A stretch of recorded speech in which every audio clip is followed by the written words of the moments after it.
This is A student with us. Today what we're going to be looking at is how to change from Roman numeral to numbers. One of the examples we are going to be looking at today is MMVIII.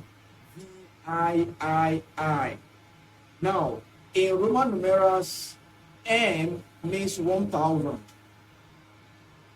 V means 5, 1 means I means 1. And we have 3I here. We have 3 I's, which is this one will be 3.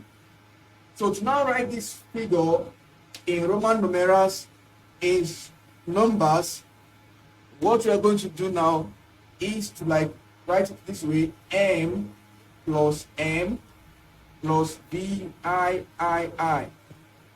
This M is 1000 plus 1000 plus this is V, this is 5, 6, 7, 8. This is 8.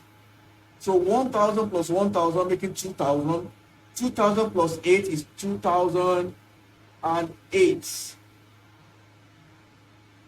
So MMVIII, Roman numerals in numbers, is 2008. Thank you.